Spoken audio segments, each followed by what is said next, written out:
The Los Angeles Lakers are in the post-Kobe Bryant era, and while the team appears to be far off from reaching the playoffs, let alone competing for a title, there is definitely optimism for this young squad after 3 losing seasons. Lakers drafted forward Brandon Ingram with the 2nd overall pick, who is a very gifted player and has the potential to be the face of the franchise. Ingram joins previous lottery picks D'Angelo Russell and Julius Randle on a roster that will likely play an up-tempo style under new coach Luke Walton. All this up-and-coming talent may not translate to success anytime soon. I remind you that in Kevin Durant's 2nd year and Russell Westbrook's rookie year, OKC started the season 3-29, went through growing pains, and ended up playing in the conference finals in less than 3 years. Patience is a word that the Lakers fans are not used to, but embracing the youth movement may pay dividends in the long run. Everyone knows that DeMarcus Cousins is an unstoppable force at center and is probably the best player at his position. He's going to give you 25 and 12 on a regular basis.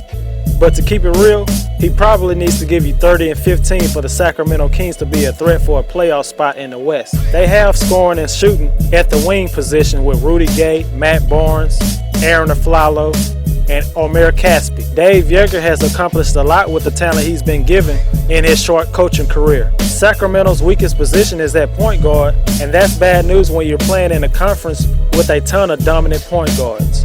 Sacramento hasn't made the playoffs since 2006 when Rick Adelman was still coaching the team. That was 9 years ago, and nobody would be surprised if it took 9 more years for the Sacramento Kings to get back to the playoffs.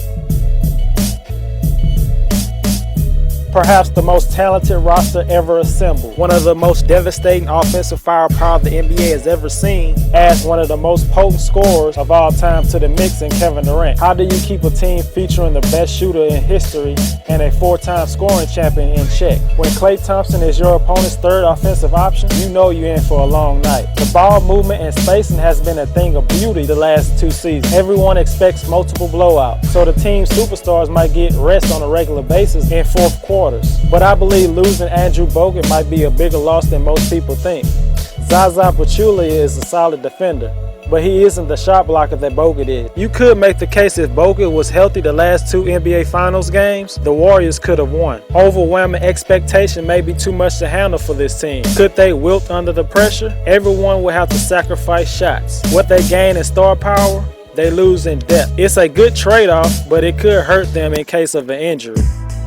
The trio of Chris Paul, Blake Griffin, and DeAndre Jordan is more than talented enough to win an NBA championship. Luck hasn't been on their side, as we've seen Paul and Griffin specifically deal with injuries at inopportune times in previous seasons. With the team fresh off a 53-win season, where Blake Griffin played in just 35 games, the optimism remains high for the Clippers. The Clippers have a nice supporting cast featuring Crawford, Redick, Rivers, Wesley Johnson, Brandon Bass, Allen Anderson, and even Bryce Johnson. This team has upside, talent, and experience. The supporting cast is there to help out the big 3, and that may be enough, if healthy, to propel the Clippers up in a tough Western Conference. There are definitely some crowded positions for the Phoenix Suns at this point. Before the season starts, a trade may be the best solution. The Suns are very familiar with having too many guards on the roster. Devin Booker is an obvious starter at the shooting guard position as he looks to solidify himself as one of the best at his position. The Suns gave out nice-sized contracts to Bledsoe and Knight, which could complicate things. And they also added Leandro Barbosa to the mix. Trading Brandon Knight will clear this situation up immediately. It will also give Tyler Ulis the opportunity to get some playing time during his rookie season.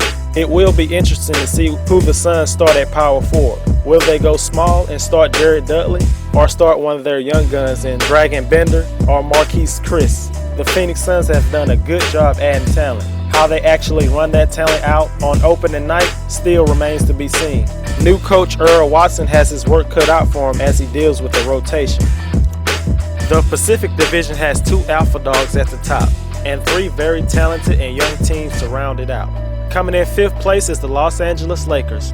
While the win total will be low for the 4th consecutive season, the Lakers look to have built a nice young core that could be ready to compete for a playoff spot as early as the 2017-18 season. I have the Lakers winning around 20 to 25 games. Coming in 4th place is the Sacramento Kings. The franchise that seems to never get it right is poised for another disappointing season. I anticipate Sacramento pulling the plug early on in the season by trading their star player, DeMarcus Cousins. Cousins is a free agent in 2018. Do Sacramento really think he's going to resign? They can't be that dumb, even though it wouldn't surprise anybody. I see the Sacramento Kings winning around 22 to 28 games.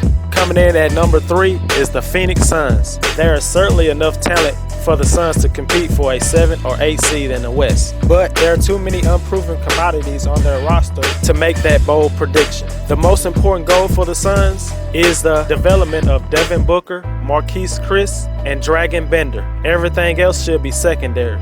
I see this team winning around 32 to 36 games.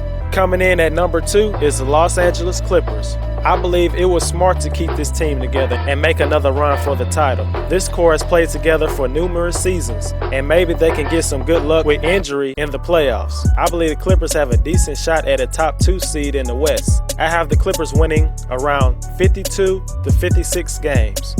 Coming in first place, the Golden State Warriors. On paper, the Warriors should cruise right along in the regular season, obliterating every single opponent on their way to a second championship in 3 seasons. But a few things could trip them up in pursuit, like injury, complacency, and chemistry. I don't expect it, but I also believe that it's never a given that a team will win a championship. It's not going to be as easy as people anticipate. I see the Warriors winning around 64 to 68 games.